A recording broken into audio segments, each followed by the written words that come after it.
Jim Harbaugh recently just got signed by the Giants. Popcorn now, boys and girls, ladies and gents. It's about to get real good. I've been seeing a whole lot of whining and complaining about people and even really absurd comments for people saying things like Matt Ryan fumbled this hiring with Jim Harbaugh going to the Giants. I think that the Falcons actually dodged a bullet. You guys should be happy that we did not sign Jim Harbaugh. I'm sorry, John Harbaugh. I think that 1 million is a lot to give up. And I heard that the Giants reportedly said that they were willing to give John Harbaugh anything that he wanted in order to come there to the team. And personally, I think that's too much. We saw the demands earlier where they said that he was reportedly wanting to be able to have full control of roster and being able to have control of even hiring his own GM. First and foremost, I just think that this team needs a lot more stability and it needs to have an actual offensive identity and someone who could develop Michael Penix. It's still a young team. We have a lot of talent on defense. And defense, you can kind of figure it out. We already have a good defensive coordinator in place, in my humble opinion. But I feel as though John Harbaugh is a guy who does not actually leave a specific stamp on the ball one side or another. He kind of just depends specifically, completely on who his coordinators are, and good coordinators are going to get hired by other people. So we're going to be cycling out identities all the time. And I think that over the years, especially the last few seasons, we have seen that he was not able to really develop Lamar Jackson. And some of his teams have been very undisciplined at times. At times, his teams have had penalties. And I think that we just need somebody who can really become very innovative and come in with a new style of offense and a different philosophy and kind of change the whole trajectory here. Some of these new younger head coaches, when they're coming out the gate, every year, all the time, the game is always changing. You need guys who are able to stay up to date with the times and who are being more innovative. And personally, again, I don't want to take anything away from what John Harbaugh has done. He's going to be a Hall of Fame coach one day, but I just don't think that he was the right fit for us in Atlanta. He's a guy that can go to a ready-made team and just kind of start off. He needs talent to have around him. I question if in his previous years when they won the championship, if he didn't just kind of step into a good situation with Ray Lewis as a good leader, Ed Reed. I think they had P. Suggs out there. You know what I mean? They had a really good team. Haloti Knots, not Haloti Knots. Saragusa, I think they did have not Haloti. I can't remember. They had a big nose tackle out there, and they had some really good weapons put together. So he's kind of inherited some kind of good situations. So that's my humble opinion about that. I'm gonna tell you guys who I actually do like as head coaches because some of you guys have asked me already, and I'll link the previous video that I already did, kind of telling you guys why I didn't like John Harbaugh a little bit more in depth and why I didn't like Mike Tomlin. But I want to give a shout out to you guys in the comments right there. GA Texas boy says, "What's going on, CMO? The Falcons family. I'm glad to see we didn't sign Harbaugh. Smart man. And do I think the top two options are Kubiak and Stefanski, or do you think McDaniel has a head coach chance?" I'm glad you asked that question because that's actually where I was going, bro. We need a new ship in Atlanta. Agreed, man. We need to get us a new ship in Atlanta, man. We need this. We need to kind of have an overhaul to the culture a little bit here. I think that Raheem produced a very brotherly culture and a fun culture here, but we need discipline. We need focus. And I believe that first and foremost, Klint Kubiak is the best option, in my humble opinion. But I'm going to tell you, there's been a lot of hate for Kevin Stefanski. And in the previous video that I had, I didn't really talk a whole lot about some of Stefanski's accolades. So I want to go ahead and pull that up real quick. But there's a lot of disrespect for Kevin Stefanski. He's a guy who's a two-time coach of the year. I think he did a really good job up there in Cleveland. And a lot of people don't realize this, but he's given some not so good quarterbacks. He's helped them out to some really good seasons. Case Keenum back in 2018, I believe, and I'll fact check that in a second. But also Baker Mayfield. Baker Mayfield had his first good season in Cleveland when Stefanski got there, and I think that was the first year that they won a playoff game in quite some time, and that was the first time that he got Coach of the Year. He got Coach of the Year two times. So I think that you have to kind of give Stefanski a little bit more credit than what they give him.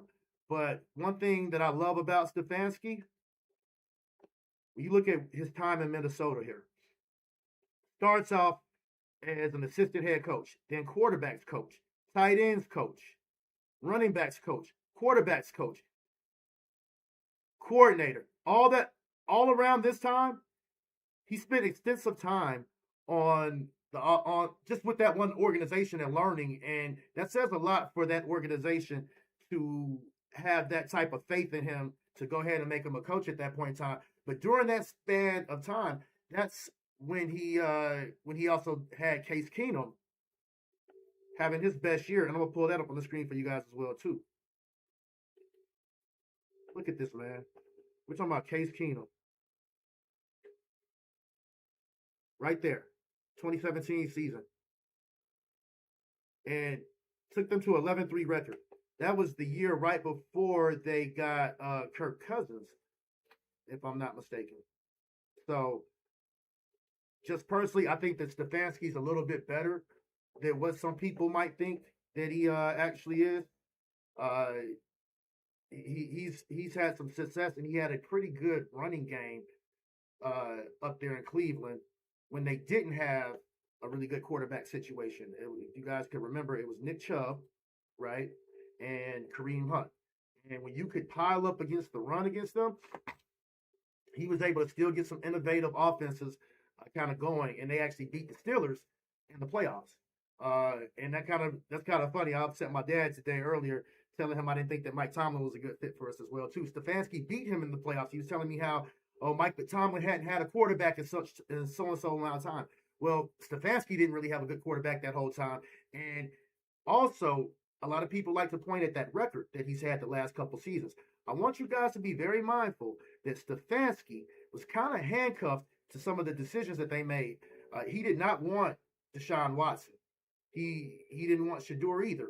But for Deshaun Watson, they gave up 3 first-round picks 3 years in a row. And I think that kind of handcuffed him and handicapped him as a coach.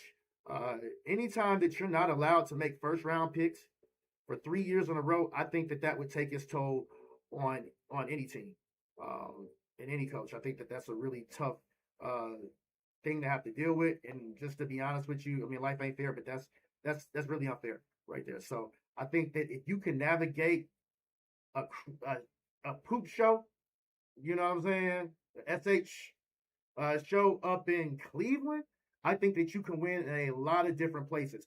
That doesn't guarantee that he's going to be able to come here to Atlanta and win with what we have here. And I will agree with you guys. He's not my number one pick. It is not the sexiest pick, but I think that he could actually do a good job here and have some discipline with the team here. And I just posted up there in the comments for you guys the previous episode if you want to check that out. But that brings me around to my next point of Klint Kubiak. Before we get into Klint Kubiak, I kind of just want to show you guys some of the coaches that they've already interviewed. They've already interviewed Jesse Mentor with the Chargers. I don't know a lot about him. Jeff Hoffley with the Packers. But Mike McDaniel, who in the previous episode I told you why I don't want Mr. Capri. He's on the all Capri wearing 2026 point game official team. I didn't want Harbaugh. Stefanski I'm okay with. Klint Kubiak, we've interviewed him one time. I'm not sure if that's been an in-person thing or not. Anthony Weaver, of course, and Aiden Durd. Aiden Durd. A guy who I admittedly don't know a whole lot about, but I want you guys to stay tuned. Steve Hightower is going to put out some information later on about Aiden Durd. But I like Kevin Stefanski a lot. I'm not Kevin Stefanski, but Klint Kubiak, excuse me. And one of the big reasons I like Klint Kubiak, and I talked about this in the previous episode, and this is the reason why I like Stefanski as well, too. They both played college ball. They both played on the defensive side of the ball, right? Played safety. But Klint Kubiak is the son of a former NFL quarterback, right? His dad was a quarterback in the NFL. He's a coach also, a championship winning coach at that. So I think that you got to give a lot of respect to that. But when you look at his resume, man, he's got a lot, man. He's Hold on 1 second, man. We got J-Bo tapping in with us. What's going on, J-Bo? I got you online, bro. I'm on the Bird Bath, bro. Oh shit, man! What's happening on the Bird Bath, dog? What's going on? Hey, not much, man. Tap in with us, man. But I'm gonna reach back to you. I thought you was watching live. Tap in and hit me up when you get off, and I'm about to tap in right now. Okay, I thought I was gonna get you to call in. All right, bet. Sorry about that, guys. But he's been to a lot of stops, right? And I'm gonna pull up some of his resume for you real quick. Check this out now. He's been in Minnesota also with your boy Stefanski.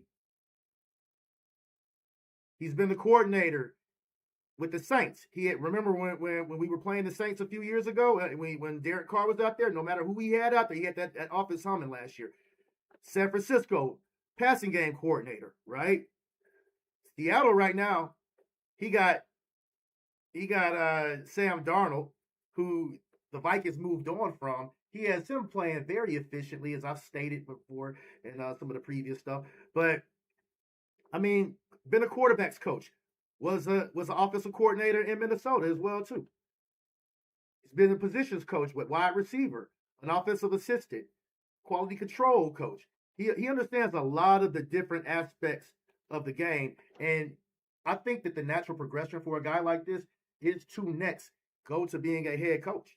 And this could be our opportunity for us to get our own. I hate to say Kyle Shanahan, but this could be our own Kyle Shanahan.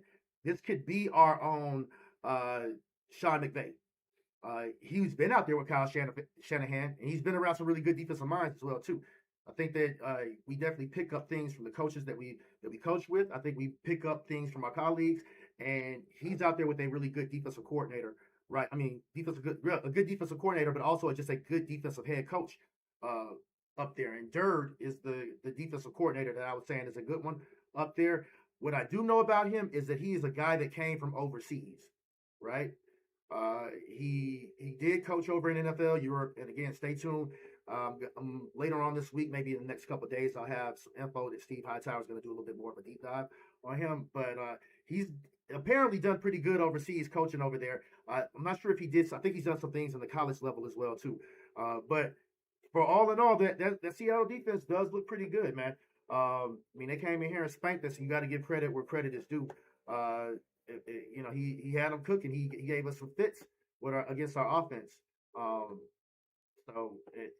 And their defense was good, and their offense was really good. And we're interviewing both of those guys for that position. I think that he's going to be a very hot commodity, though, speaking in terms of Kubiak. So that's where I would like to see it go next. I'm going to tap over to the chat real quick. What up, Jay Black? Long-time listener, dedicated boy. I want to give a shout-out also to Trenton. He also told me, he said, hey, Simo, man, you got to go on live today to talk about this stuff. So I'm getting on there, though. Simo in chat, do you remember when Breeze was at the height of the Saints and had most of the most insane wide receiver rotation in NFL history? They had 2 number 1 receivers and 4 number 2s and would kill defenses with the rotation. That's a good point, bro. I think we're in simpatico right there in unison, because that was actually going to be my third topic that I was going to get to. I wanted to kind of go into Penix, but hold that thought right there, my friends, because we're going to talk about that a bit. I think we need to add some wide receiver depth for sure. J-Bo Gunn and the dope running back. I think we're going to be losing Tyler Algier this year. That could be a position that we might want to be able to shore up a little bit. We actually did get a pretty good running back last year. I think he was hurt a little bit this year, but he's pretty good on our special teams. He's not the power back that Tyler Algier is, but I think that we can easily get a backup running back or find us somebody in the draft and find somebody late in the draft at that. So, but one thing that I want to talk about, and I want you guys in the comments before I move on. Let me know who you guys want to see us go with at the coaching position. Those are my 2 top guys I'm going to go with. Oh, and I almost forgot. Robert Saleh. I think that Robert Saleh got a really broad deal with those Jets. And I want to pull up his coaching resume, because when you talk about a crazy resume, and while I'm looking that up, they said that we wanted to also interview Vance Joseph, who's the defensive coordinator with the Broncos.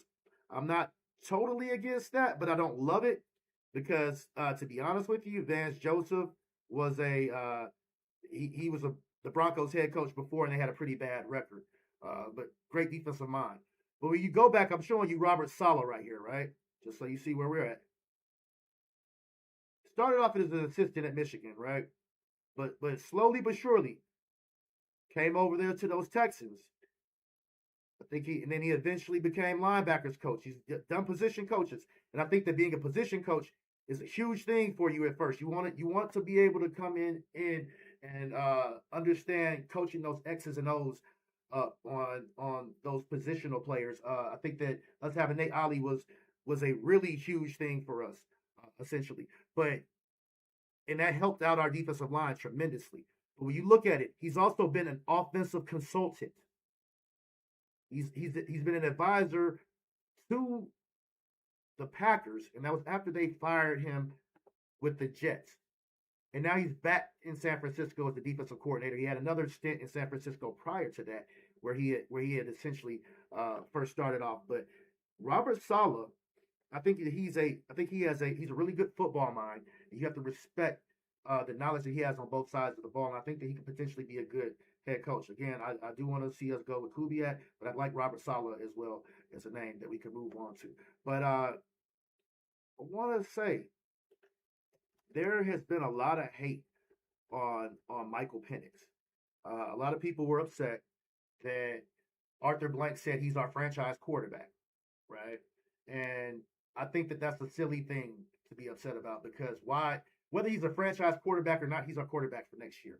I think that he's a first-round draft pick. And if you miss on a first-round draft pick at quarterback, it hurts your organization like no other position. You give up so much and you pass on so much, and that sets up what kind of team that you're going to be. The mood of your quarterback, the attitude of your quarterback, what your quarterback can actually do on the field, it limits or excels what you can do, and it dictates what kind of receivers you're going to have, what kind of running backs you're going to have, and any of that. And if we don't re-sign Penix, if we don't start out with him as our quarterback next year, we're in the hole. If we don't start with him, I don't know where else we could go for getting a quarterback. And we're not going to be able to have a first-round draft pick next year either. But one of the biggest reasons I think that you guys should trust in Penix, and again, I'm not saying that he's going to be an all-pro. I think that he has the skill set and the talent to do that and to be a future franchise guy, but he could be our quarterback for the next 3 or 4 years on the sheer fact alone that he's very judicious with the football. He doesn't throw a lot of interceptions, right? He has a strong arm, and he doesn't turn the ball over with fumbles. He doesn't make silly decisions with the ball. He doesn't take a lot of sacks. He is not a drive stopper. If anything, worst case scenario, I see his trajectory being worst case scenario, Alex Smith. And if we got Alex Smith, I'm not that upset about him. And I say Alex Smith very it's a Michael Penix version of Alex Smith, because Alex Smith didn't throw the ball deep a lot. Michael Penix has a really strong arm. He can get the ball deep. And I think you get the right offensive coordinator in here with him, he's going to be cooking, man. We didn't run a lot of play action, and we didn't throw deep a lot. And some of that has to do a little bit with some of the receivers, and I'm going to touch on that in a second, and some of the free agency stuff that we could be doing moving forward. But the biggest thing is Zach Robinson. And I really hate to, talk bad about someone who made it to the NFL, but at times you look at Zach Robinson, you're like, what the hell are you doing out here? He looks like an idiot sometimes calling plays and some of his philosophy. Michael Penix was really good in college at play action. It was a real big part of his game. And if you want to get deep, right, you want to get deep in this league, you got to be able to run play action sometimes. And he's not bad at running play action. I don't want to hear it about how much they run the pistol. They could run the pistol. They could run the shotgun. They could bang with whatever they want to bang with, man. Get this dude some play action. Get him another receiver and a few other options out there, and just call the game differently. Don't make it so difficult for him.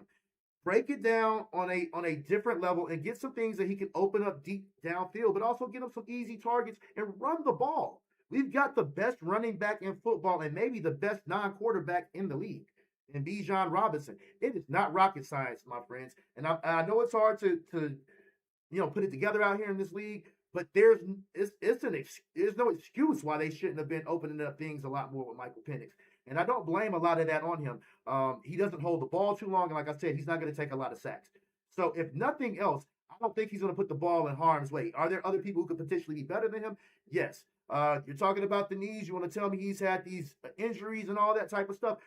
Before Andrew Luck got to the league, remember him, right? He never got injured in college, right? As far as I know. Correct me out there if I'm wrong in the chat, guys. But once he got to the league, he kept getting hurt. Tua. I don't recall there being a lot of injury concerns with him in college. And, I think that they got to do. They've done him a huge disservice. I think that even later in the year with Kyle Pitts, there are plays that they started running where it was like, oh, duh, he's a tight end. Run some tight end delays with him. Run him over the middle. Run some deep drag routes. Allow him to run across the formation. The field is 50 yards wide. Let that man let them chase him down across the middle. Add some more things to his route tree and let him just get to some small areas and just get open on some dink and dunk passes. And that's a huge thing as well too. Kyle Pitts is one of the better tight ends in the league, in my humble opinion. Still, I've seen a lot of people say that he cannot run block and he's a bad blocker. But there's film out there where they're running the ball to his side and they will actually get positive yardage with him.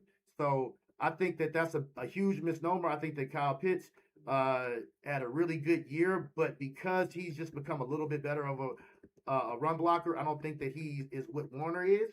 But the fact that he can block here and there without being a total liability and they can still get positive yardage, it makes it harder for defenses to really key on what you're doing with him. So they can really open things up a lot more with a proper wide receiver this year.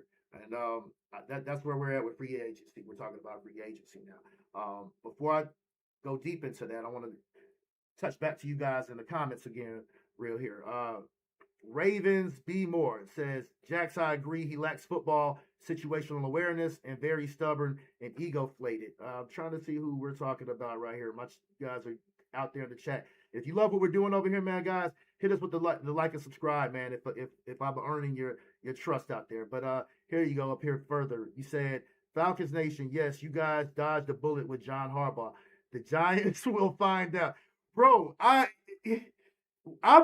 glad you said something, man, because I'm wondering what was John Harbaugh's stamp. He got longer to lose for 3 or 4 seasons. I think 4 of the next 5 seasons after you guys won the Super Bowl. They got rid of him. And Brian Billick, they didn't give him that much leeway in time before they got rid of him. Now, of course, Brian Billick retired shortly after he left with you guys. I think he became an offensive consultant or something in college, but he was gone after that. So, yeah, I don't like John Harbaugh's decisions. He's, I'm like, what's his stamp on anything? But I'm gonna get into free agency, man. I'll tap in with the comments again here in a second. As far as our free agents, right? I think for the reason what I said about Kyle Pitts is why you have to re-sign him. Right, with the Kirk Cousins deal we did recently, we freed up at least $22 million. I know that the cap, the salary cap, is supposed to go up by another estimated 10 to 20 million. I think. Don't misquote me, but it might be even almost 30 million. And we might. I think we're only at 22 million maybe right now. It might have been 32 million. I think that deal helped us with 32 million. Either way, Pitts and Kaden Ellis are our 2 top priorities of people who I would bring back that are going to be free agents this year. And then Gonzales, number 3. I would go with Gonzales. And again, I'm not a salary cap guy, but I want to let you guys just look at a little bit of what this salary cap situation is right here. I'm on overthecap.com. Jake Matthews, right? And a lot of you guys, I've seen some people say we need to go with offensive line. You cannot go with offensive line, just as a side note, side quest talk right here. Look at this right here at the top of your screen. Look how much money we got tied up in the offensive line. We got $53 million tied up in Chris Lindstrom, who is, in my opinion, the best offensive guard in the league, and Jake Matthews, who is not the best offensive tackle in the league, but he's really good. So that's why I don't think we should go with that. But if we look up here, team cap space, right? 22 million it says right here. I believe that we're going to increase that though. So, but we got to go. We got to go with. I think we have to re-sign Kaden Ellis. I don't think that if you don't re-sign Kaden Ellis, and he was making $8 million this year. So I don't know what they're going to pay him. I think that we got him at a nice moderate price. I'd bring him back on a 1 or 2 year deal. I think if you don't re-sign him, you're going to have to go find somebody in free agency. So it depends on what you have out there in free agency. And there's very few linebackers in the league who are middle linebackers who offer the type of pass rushing that he does. And it's not a total liability in the run game. I mean, in the pass game or in the run game. He does a nice versatile mix of what you want to do with an attacking defense. Now, I think that this is going to depend on who we bring in as a head coach, whether he fits the style still. But I think he's a nice pair up with Divine Diablo. So I'd be hard pressed not to get him. And if you sign him to a team friendly deal, again, he's 30 years old. I don't know he's gonna command on the open market, but if we can get him back, that saves us from not having to draft a linebacker. In free agency, you want to sign the guys that you need, especially, and I think that we need a wide receiver more than anything else, and we need us to a cornerback potentially. But for that reason, I'd actually sign a wide receiver in the draft. And there was an article out here recently, the 50 top free agents or supposed free agents this year. And I talked about this guy already earlier, but Doe Smitty, the homie Doe, he brought this up on the show a couple weeks ago. Alec Peirce for the Colts. And if you look at the screen, they're saying that he could easily command upward of $20 million per year. Now, for that reason alone, that gives me some cause for pause. I think that they would be a fool. I think they'd be very foolish for the Colts to not re-sign him because he's become their best receiver. Nice 6'3" target. It's hard to miss, and he can take the top off of a defense. I think that he is a sub 4.4 40 guy. Don't quote me. Don't hold my feet to the fire on this, but if he's not a 4.4 40 guy, he's a 4.4 40 guy if he's not like a 4.3 40 guy. And you know what? We're on the computer right now. Let's look it up real quick. Alec Peirce 40 time. And I've looked this up before. Okay, bam. There you have it. Just so you guys know I ain't no flex and cap. 4.41 40. That would be a tremendous help to our team. I don't know if we can sign him, but if they increase the salary cap by $20 million, I'd go get him. Now I don't know what length of contract they're going to want to have him at, but if we can't do that, maybe we can actually sign some other guys who are a little bit cheaper, guys who are also out on the market. Romeo Doubs, I like Romeo Doubs. He gets deep. He has some lapses sometimes. He could drop some passes, but he would command substantially less money. Juan Jennings is out there on the market. I don't know if I'd want to give him $20 million. They're reporting that he could potentially also be upward of $20 million with his contract this year. Now he's 27 or 28 years old. And that's why I don't want to sign him to a long contract. If he's 27, 28, he's going to want to be trying. I think this is his second contract, if I'm not mistaken. He's going to want to get a big payday, and he's commanded that off of what his stats were this past year. But he's not a burner. He's not a guy who gets really deep. He's almost cut out of the mold of a Drake London. He's a really good number 2 receiver who's had to become their number 1 receiver out there in San Francisco when they had Brandon Ayuk out this year. And then, oh God, I forget the guy that they drafted. I had him in fantasy football. They drafted. He's supposed to be the number 1 receiver. I think they got him late in the first round or second round. It'll come to me in a second. But for that reason, I don't want him. If I had a choice, I'd much rather settle for Romeo Doubs if I couldn't get my man Alec Peirce. And another person who also I want you to think about, Rashid Shaheed, right? And I think that would be a great pickup. He's set to hit free agency as well too. Now the Seahawks, they could potentially re-sign him. They did give up, I think, a nice little draft pick. I don't know if it was a 3rd or 4th round pick. and I'm just kind of spitting from the survival scrolls, but I talked about this in a previous episode as well too, or on one of the live streams. But they did trade for him earlier this year to get him from the Saints. So and you know what? Again, Google is our friend, and we're gonna make it happen. I'm gonna find that out real quick. What did they trade for Rashid Shaheed? But I think that Rashid Shaheed would be a really good pickup for us because he could also play special teams, and I don't think he's gonna command that much on the open market. He's not. He takes the top off of the defense like no other. He terrorized us a lot, when he was with the Saints. But they traded for him a 4th and a 5th round pick in the 2026 draft. So that's not too hefty of a price for him. I think that it would be worth re-signing him, and I think that he's a guy that you could sign without paying too much substantially. He could help your team out, and you wouldn't have to worry about breaking the bank or even coming close to paying him. But maybe he gets what Darnell Mooney had. If you could keep Darnell Mooney along with him, because Darnell Mooney is still under contract, even though he's a little bit of an underachiever, I'd prefer to keep him as a 3rd receiver if possible. But I think Rashid Shaheed would be a really nice addition as well too, and he's got pretty good hands. So if not Alec Peirce or Juan Jennings, if for some reason he doesn't want to take a nice payday, I'd go with Doubs or Shaheed. And in the cornerback spectrum, Jalen Watson is a guy who's also available. And there's another guy. There's a few other cornerbacks that are out there available as well too. The Bucks cornerback, but he's a little bit older. And I don't want to got a whole lot of everything floating in my head right now, but I want to just pull up that list for you real quick so you can see some of the other guys that we have on this top 50 list. Tariq Woolen, 26 years old. I don't know. Do we want to? Was he going to command? Are the Seahawks going to pay him? Alontae Taylor.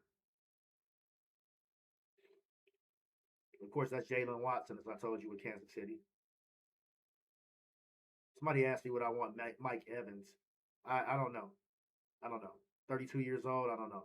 I'd take him if the money was right, but I don't see him leaving. Kyle Pitts, you got to pay him. Malik Willis.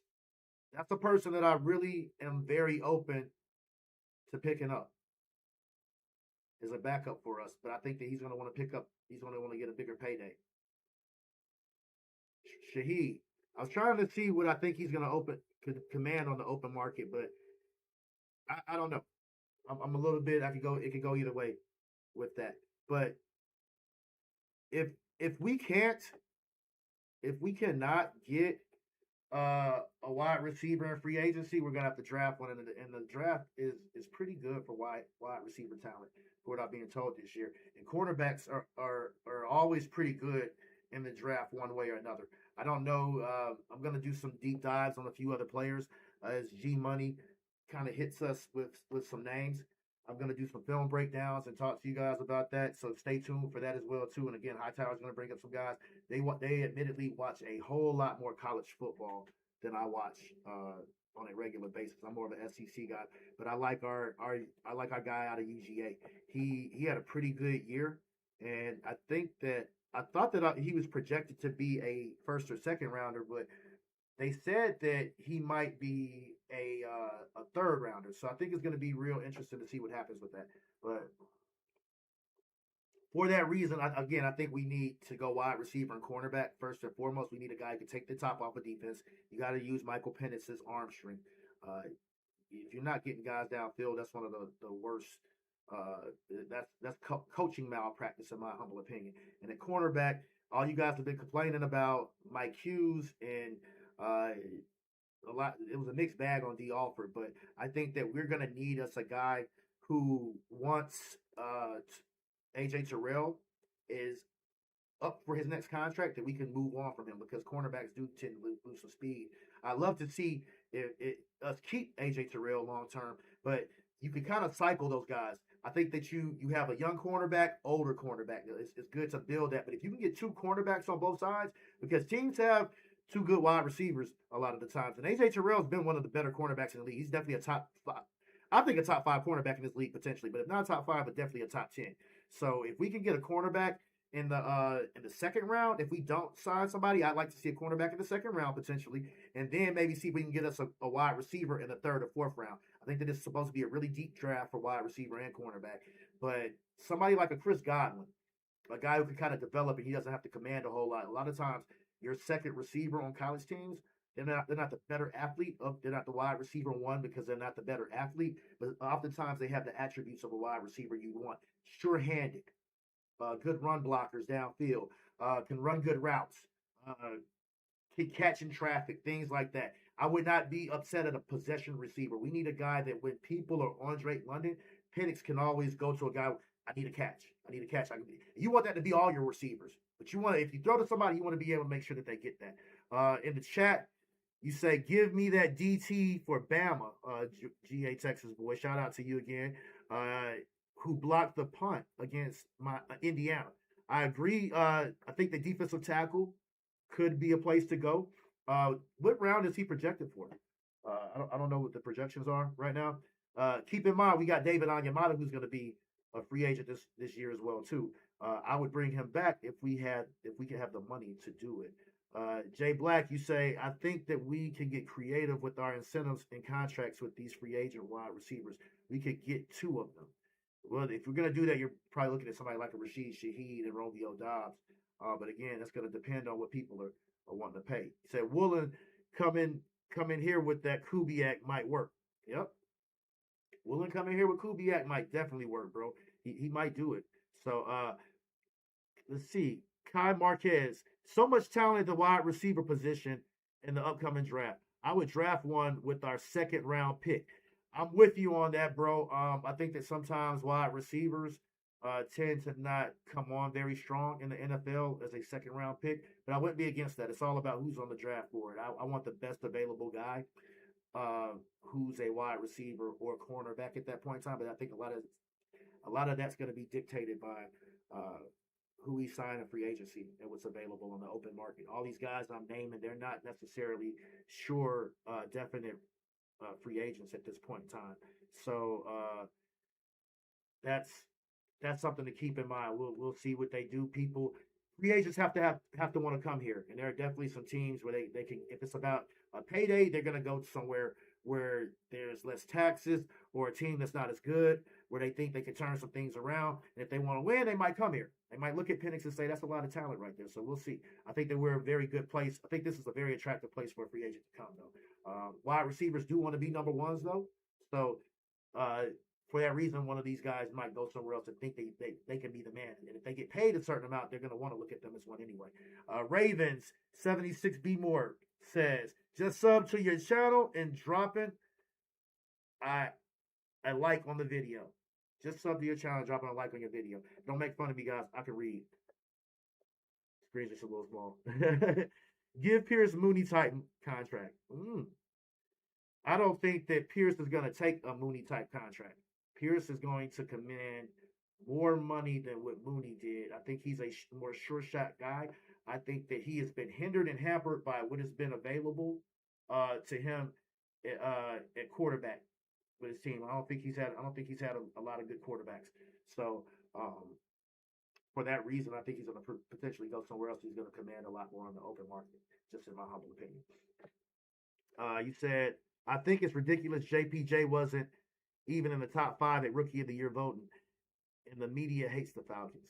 I kind of do question if they hate the Falcons sometimes, but they did give us a few All-Pros. I thought it was weird that he also didn't make the All-Rookie team for PFF. I question their judgment at that point in time. James Peirce Jr. led all rookies in sacks this year. He's been a high-pressure player. He's been versatile for us. He almost had a near touchdown. He has a couple of strip sacks and a fumble recovery as well too. So I think that James Peirce Jr., the sky's the limit for him. I think that James Peirce Jr., bold prediction, I think that he's a guy that could become a 10 to 12 to 20 sack guy for you repeatedly. And I think that Jalen Walker is a guy that could be a 8 to 12 sack guy for you year in and year out. And I'm going to find the previous video. I'm going to put this out. Again, I'll find it. But earlier in the preseason, I said that a bold prediction was that our top three uh, pass rushers were going to give us close to 30 sacks. And I think that they did. You had James Peirce Jr. and Jalen Walker. They accounted for about 16 sacks or 17. I think they accounted for 17 sacks together. And then Brandon Dorless also accounted for another 7 sacks. That was 23. You want your top two pass rushers to get you close to 20 sacks if they can. If they get you 16 to 20 sacks, that's awesome. And then you want the third guy to try to be able to get you over 25. Brandon Dorless, Brandon Dorless actually had another 8.5 sacks, I think. So that's closer to like 24, 25 sacks right there. And then when you look at Harris, when you look at Zach Harrison, before he got injured, he was right at around 4.5 sacks. I think that we have a really dope roster returning on that defense, and the sky is the limit for them. If we can keep some of our position coaches, it's going to be huge for us. If we can keep Ulbrich as well too, I like our chances of this defense being really good again. That's our show for today. Hey, keep staying tuned. I'm going to hit you guys with these updates as soon as possible. And also, you guys let me know in the comments, do you prefer the more polished shows or do you prefer the live streams? I don't typically go live with the shows regularly, but let me know how you guys prefer to consume this content. I just wanted to try out something different.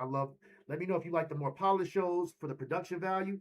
I'll still do those if you want to see me go live a lot more often. But as there becomes more breaking news and more immediate things, I will definitely hop on and just drop the dropping news regularly. And I will continue to do play breakdowns for you guys. We'll definitely do a lot more play breakdowns, a lot more breakdowns on players and potential prospects and draft picks coming up in this draft and in free agency as well too. Let me know if you guys have any specific requests on topics for shows as well too.